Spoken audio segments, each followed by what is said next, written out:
Hello guys, आपका स्वागत है। मैं यूट्यूब चैनल गरिमा हिंदी एजुकेशन में। जैसा कि आप सभी को पता है कि हमारा केवीएस एग्जाम होने वाला है, तो आज हम केवीएस पीजीटी हिंदी पेपर के कुछ महत्वपूर्ण प्रश्नों को हल करेंगे और उसके साथ डिटेल भी शेयर करेंगे। आज का हमारा पहला क्वेश्चन है, हिंदी साहित्य के इतिहास लेखन का सर्वप्रथम प्रयास किसने किया था? रामचंद्र शुक्ल, ग्रियर्सन, गार्षा दत्तासी या हजारी प्रसाद द्विवेदी? तो देखिए, हिंदी साहित्य के इतिहास लेखन का सर्वप्रथम प्रयास किए थे गार्षा दत्तासी। किसने किया था? गार्षा दत्तासी ने। ऑप्शन नंबर क्या हो जाएगा? ऑप्शन नंबर 3 हमारा करेक्ट हो जाएगा। अगला क्वेश्चन है, वह कौन सी रचना है जिसे मूलतः हिंदी शब्द सागर की भूमिका के रूप में लिखा गया था, किंतु बाद में उसे स्वतंत्र ग्रंथ बना दिया गया? राम कुमार कृत हिंदी साहित्य का आलोचनात्मक इतिहास, गणपति चंद्र कृत हिंदी साहित्य का वैज्ञानिक इतिहास, रामचंद्र शुक्ल कृति हिंदी साहित्य का इतिहास या शिव सिंह सेंगर कृति शिव सिंह सरोज? तो देखिए, जिसे मूलतः शब्द सागर की भूमिका के रूप में लिखा गया था किंतु बाद में उसे स्वतंत्र ग्रंथ बना दिया गया, तो वो है रामचंद्र शुक्ल कृति। क्या है यहाँ? क्या रहेगा? कृत। कृति नहीं रहेगा, कृत हिंदी साहित्य का इतिहास। ऑप्शन नंबर क्या हो जाएगा? 3। ये सारे क्वेश्चन आपके केवीएस के एग्जाम में पूछा गया है, एक भी क्वेश्चन अदर जगह से नहीं लिया गया है। अगला क्वेश्चन है, शिव सिंह सरोज का रचना काल कब है? 1830, 1803, 1883 या 1840? तो देखिए, शिव सिंह सरोज का रचना काल जो है वो है 1800 का 83। क्या है? 1883। शिव सिंह सरोज का रचना काल क्या है? 1883। शिव सिंह सेंगर ने शिव सिंह सरोज नाम से हिंदी भाषा का इतिहास ग्रंथ रचा है। अगर हमसे पूछे कि शिव सिंह सरोज जो है ये किसकी रचना है, तो शिव सिंह सेंगर की है। कब लिखा था? 1883 में लिखा था। किस प्रकार का ग्रंथ है? तो हिंदी भाषा का इतिहास ग्रंथ है। अगला क्वेश्चन है, रामचंद्र शुक्ल हिंदी साहित्य का आरंभ रामचंद्र शुक्ल ने रहेगा। रामचंद्र शुक्ल ने हिंदी साहित्य का आरंभ कब से माना है? 1000, 1050, 1075 या फिर 1000 या 1100? तो देखिए, रामचंद्र शुक्ल ने हिंदी साहित्य का आरंभ कब से माना है? तो रामचंद्र शुक्ल ने हिंदी साहित्य का आरंभ माना है 1050 से। कब से? 1050 से। रामचंद्र शुक्ल ने हिंदी साहित्य को कितने भागों में बांटा है? 4 भागों में। पहला है आदिकाल 1050 से 1375, दूसरा है पूर्व मध्यकाल जिसको भक्ति काल कहते हैं 1375 से 1700, तीसरा है उत्तर मध्यकाल जिसको रीतिकाल कहते हैं, वो है 1700 से 1900, और लास्ट है आधुनिक काल जिसे गद्य काल कहते हैं, ये 1900 से 1984 तक। किसके अनुसार? रामचंद्र शुक्ल के अनुसार। अगला क्वेश्चन है, राहुल सांकृत्यायन के अनुसार चर्या गीत और दोहा कोश की रचना करने वाले प्रसिद्ध बौद्ध सिद्ध हैं। तो देखिए, राहुल सांकृत्यायन के अनुसार चर्या गीत और दोहा कोश, क्या चीज? चर्या गीत और दोहा कोश की रचना करने वाले प्रसिद्ध बौद्ध कौन है? सरहपा, कंडहपा, डोम्बिया या फिर कमरिपा? तो देखिए, राहुल सांकृत्यायन के अनुसार चर्या गीत और दोहा कोश की रचना करने वाले प्रसिद्ध बौद्ध सिद्ध जो हैं वो हैं सरहपा। कौन है? सरहपा। राहुल सांकृत्यायन के अनुसार चर्या गीत और दोहा कोश को रचना करने वाले बौद्ध सिद्ध कौन है? सरहपा। सरहपा को हिंदी का पहला कवि माना जाता है। राहुल सांकृत्यायन ने सरहपा का समय कब से बताया है? तो 769। कब से? 769 के लगभग बताया है। किसने? राहुल सांकृत्यायन ने। अगला क्वेश्चन है, आचार्य हजारी प्रसाद द्विवेदी ने अपभ्रंश को क्या कहा है? हमें बताना है कि आचार्य हजारी प्रसाद द्विवेदी ने अपभ्रंश को क्या कहा है। पुरानी हिंदी, प्राकृताभास अपभ्रंश, साहित्य अपभ्रंश या फिर परिनिष्ठित अपभ्रंश? तो देखिए, आचार्य हजारी प्रसाद द्विवेदी ने अपभ्रंश को क्या कहा है? तो अपभ्रंश को कहा है पुरानी हिंदी। क्या कहा है? पुरानी हिंदी। अगर हमसे पूछे कि रामचंद्र शुक्ल ने पुरानी हिंदी को क्या कहा है या अपभ्रंश को क्या कहा है, तो रामचंद्र शुक्ल ने पुरानी हिंदी को ही या अपभ्रंश, इन दोनों को क्या कहा है? प्राकृताभास कहा है। तो राइट आंसर क्या हुआ? Option number first. अगला क्वेश्चन है 10वीं से 14वीं शताब्दी।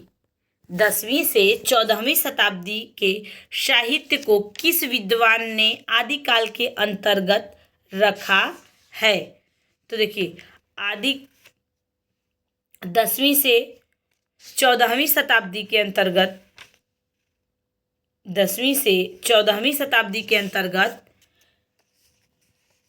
साहित्य के किस विद्वान ने आदिकाल के अंतर्गत रखा है, तो वो कौन हो जाएगा? वो हैं जॉर्ज ग्रियर्सन, मिश्र बंधु, हजारी प्रसाद द्विवेदी या फिर राहुल सांकृत्यायन। तो देखिए, इनमें से कौन ऐसा कवि है जो हमें बताना है कि 10वीं से 14वीं शताब्दी के साहित्य को किस विद्वान ने कहा था? तो वो कहे थे, ऑप्शन नंबर क्या हो जाएगा? ऑप्शन नंबर हमारा हो जाएगा, क्या होगा option? Option number 3, Hazari Prasad Dwivedi. क्या हो जाएगा? हजारी प्रसाद द्विवेदी। तो राइट आंसर क्या हो? Option number 3। अगला क्वेश्चन है, अपभ्रंश को पुरानी हिंदी किसने कहा है? जॉर्ज ग्रियर्सन, चंद्रधर शर्मा गुलेरी, रामचंद्र शुक्ल या राहुल सांकृत्यायन। तो देखिए, अपभ्रंश को पुरानी हिंदी सबसे पहले किसने कहा था? तो वो कहे थे चंद्रधर शर्मा गुलेरी। किसने कहा था? चंद्रधर शर्मा गुलेरी। चंद्रधर शर्मा गुलेरी की एक रचना है, उसने कहा था, बहुत प्रसिद्ध है और कई बार पूछी जाती है। यह रचना 1915 में प्रकाशित हुई थी और चंद्रधर शर्मा गुलेरी द्वारा लिखी गई है। इन्होंने ही अपभ्रंश को पुरानी हिंदी सबसे पहले कहा था। अगर हमसे पूछे कि आचार्य हजारी प्रसाद द्विवेदी ने अपभ्रंश को क्या कहा है, तो पुरानी हिंदी। लेकिन पुरानी हिंदी सबसे पहले किसने कहा था? तो चंद्रधर शर्मा गुलेरी ने कहा था। अगला क्वेश्चन है, अमीर खुसरो की पहेलियां तथा मुकरियों का उद्देश्य क्या है? पृथ्वीराज चौहान की वीरता का वर्णन, अलाउद्दीन और हमीर के युद्ध का वर्णन, मनोरंजन के माध्यम से लोक व्यवहार की शिक्षा या किसी प्रकार का नहीं। तो देखिए, अमीर खुसरो की पहेलियां तथा मुकरियों का जो उद्देश्य था वो था मनोरंजन के माध्यम से लोक व्यवहार की शिक्षा। क्या है? लोक व्यवहार की शिक्षा। अमीर खुसरो के बारे में कहा जाता है कि वे बड़े विनोदी और सहृदय व्यक्ति थे। जनजीवन के साथ घुल मिल कर काव्य रचना करने वाले कवियों में एक महत्वपूर्ण स्थान रखते थे। कौन? अमीर खुसरो। उन्होंने जनता के मनोरंजन के लिए पहेलियां और मुकरियां लिखी थी। आदिकाल में खड़ी बोली को काव्य की भाषा बनाने वाले पहले कवि कौन माने जाते हैं? तो अमीर खुसरो। तो राइट आंसर क्या हुआ? Option number 3। अगला क्वेश्चन है, आदिकाल में किस प्रकार का साहित्य लिखा जाता है? जनजीवन से हटकर राजाओं की वीरता का अतिरंजित वर्णन, या कृष्ण भक्ति पर आधारित काव्य, या निर्गुण की उपासना, या उपर्युक्त किसी प्रकार का नहीं।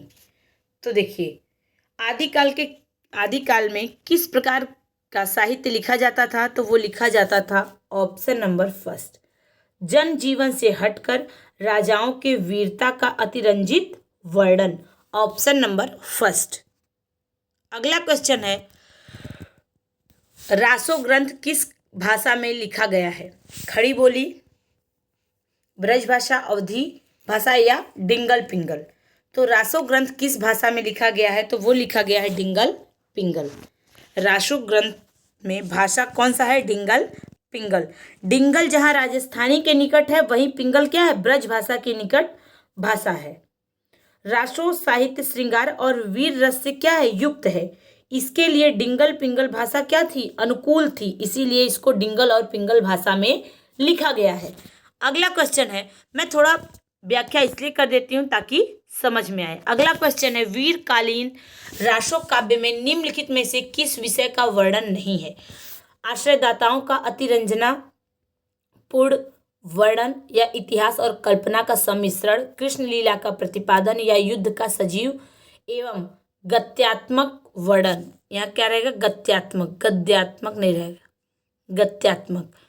तो देखिए, वीरकालीन राशो काव्य में निम्नलिखित में से किसका वर्णन नहीं था? तो ऑप्शन नंबर 3, कृष्ण लीला। कृष्ण लीला का प्रतिपादन नहीं था, क्योंकि आदिकाल में वीर गाथा कालीन जो राशो काव्य था उसमें कृष्ण लीला का प्रतिपादन नहीं था। इन काव्यों में आश्रयदाताओं का अतिरंजनापूर्ण वर्णन, इतिहास और कल्पना का सम्मिश्रण, युद्धों का सजीव एवं गद्यात्मक वर्णन पाया जाता था। तो राइट आंसर क्या होगा? ऑप्शन नंबर 3, क्योंकि हमसे क्या पूछा है? नहीं। अगला क्वेश्चन है, वीर गाथा काल के प्रसिद्ध प्रबंध काव्य का नाम क्या है? पद्मावत, पृथ्वीराज राशो, कामायनी या फिर रामचरित मानस। तो देखिए, वीर गाथा काल के प्रसिद्ध प्रबंध काव्य जो है उसका क्या नाम है? तो वीर गाथा काल के प्रसिद्ध प्रबंध काव्य का नाम है पृथ्वीराज राशो। क्या है? पृथ्वीराज राशो। वीर गाथा काल का प्रसिद्ध प्रबंध काव्य क्या है? पृथ्वीराज राशो। पृथ्वीराज राशो के 4 संस्करण प्रसिद्ध हैं। सबसे बड़े संस्करण का प्रकाशन नागरी प्रचारणी सभा काशी से हुआ था। इसकी हस्तलिखित प्रतियां उदयपुर के संग्रहालय में क्या है? सुरक्षित है। सभा ने 1885 में लिखित प्रति के आधार पर रासो का संपादन कराया था और इस संस्करण में 69 खंड और 16,306 छंद हैं। किसमें? प्रथम जो लिखा गया है, सबसे बड़े संस्करण जो है उसी में क्या है? 69 खंड हैं और 16,306 छंद हैं। तो राइट आंसर क्या हुआ? Option number 2। अगला क्वेश्चन है, पृथ्वीराज राशो को हिंदी का प्रथम महाकाव्य कहने वाले आलोचक कौन है? हजारी प्रसाद द्विवेदी, नामवर सिंह, रामचंद्र शुक्ल या रामविलास शर्मा। तो देखिए, पृथ्वीराज राशो को हिंदी का प्रथम महाकाव्य कहने वाले आलोचक जो हैं वो हैं ऑप्शन नंबर 3, रामचंद्र शुक्ल। कौन है? रामचंद्र शुक्ल। रामचंद्र शुक्ल जो है इन्होंने ही पृथ्वीराज राशो को प्रथम महाकाव्य माना है। अगला क्वेश्चन है, पृथ्वीराज राशो के रचयिता कौन है? चंद्रबरदाई, जगनीक, मधुकर या नरपति नाल। तो पृथ्वीराज राशो के रचयिता कौन है? तो पृथ्वीराज राशो के रचयिता है चंद्रबरदाई। कौन है? चंद्रबरदाई। अगला क्वेश्चन है, विद्यापति के पद किस भाषा में रचित हैं? पहाड़ी, मैथिली, अवधी या पिंगल। तो देखिए, विद्यापति के जो पद हैं वो किस भाषा में रचित है? तो मैथिली भाषा में। किसमें? मैथिली भाषा में।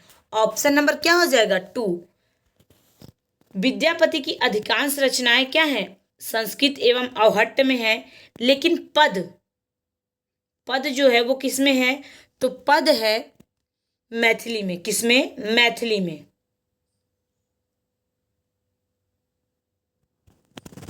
अगला क्वेश्चन है, संवत 1375 से 1700 तक के साहित्य में कौन सी भावधारा परिलक्षित होती है? श्रृंगारिकता, वीरता, रीति या भक्ति। तो देखिए, संवत 1375, कब? 1375 से 1700 के बीच जो साहित्य लिखा गया था उसमें कौन सी भावधारा परिलक्षित होती है? श्रृंगारिकता, वीरता, रीति या फिर भक्ति। तो वो परिलक्षित होती है भक्ति। ऑप्शन नंबर 4 क्या हो जाएगा? Option number 4। भक्ति काल का जो समय है वो 1375 से 1700 माना जाता है। भक्ति काल को ज्ञानाश्रय शाखा, प्रेमाश्रय शाखा, कृष्णाश्रय शाखा और रामाश्रय शाखा में विभक्त किया गया था। ज्ञानाश्रय शाखा के कवि हैं कबीरदास, रैदास, मलुकदास। प्रेमाश्रय शाखा के कवि हैं मलिक मोहम्मद जैसी। कृष्ण शाखा के कवि हैं सूरदास, नंददास। कृष्णदास, परमानंद दास, कुंभन दास, गोविंद स्वामी, मीराबाई, नरोत्तम दास, रहीम और रसखान। ज्ञानाश्रयी शाखा के प्रमुख कवि हैं गोस्वामी और तुलसीदास। तो राइट आंसर क्या हुआ? Option number 4। अगला क्वेश्चन है, ज्ञानाश्रयी शाखा के प्रमुख संत कवि का क्या नाम है? सूरदास, चंद्रबरदाई, कबीरदास या फिर विद्यापति। तो देखिए, ज्ञानाश्रयी शाखा के प्रमुख संत का क्या नाम है? तो अभी हमने बताया कि ज्ञानाश्रयी शाखा के जो प्रमुख संत कौन कौन थे। तो ज्ञानाश्रयी शाखा के प्रमुख संत हैं कौन? तो वो है कबीरदास। कौन है? कबीरदास। ऑप्शन नंबर 3 क्या हो जाएगा? करेक्ट हो जाएगा। अगला क्वेश्चन है, कबीर का संबंध किस काव्य धारा से है? प्रेम मार्गी, सूफी काव्य धारा, ज्ञान मार्गी, निर्गुण भक्ति धारा या कृष्ण भक्ति धारा या राम भक्ति धारा। तो अभी हमने बताया कि कबीरदास जो हैं इनका संबंध किससे है? तो ज्ञान मार्गी निर्गुण काव्य धारा से है। किससे? ज्ञान मार्गी निर्गुण काव्य धारा से है। ऑप्शन नंबर 3 क्या हो जाएगा? सॉरी, ऑप्शन नंबर 2 क्या हो जाएगा? करेक्ट हो जाएगा। कबीर का संबंध किस काव्य धारा से है? तो कबीर का संबंध है ज्ञान मार्गी निर्गुण काव्य धारा से। अगला क्वेश्चन है, निम्नलिखित विकल्पों में से जो संत काव्य धारा की विशेषता नहीं है उसे छांटिए। वह आडंबरों का खंडन, गुरु की महत्व का प्रतिपादन, सगुण ईश्वर की उपासना या जाति पाति का विरोध। तो देखिए, संत काव्य धारा की विशेषता नहीं है, वो है सगुण ईश्वर की उपासना। सगुण ईश्वर की उपासना संत काव्य की विशेषता नहीं है। सभी संत मूर्ति पूजा एवं अवतारवाद के क्या थे? विरोधी थे।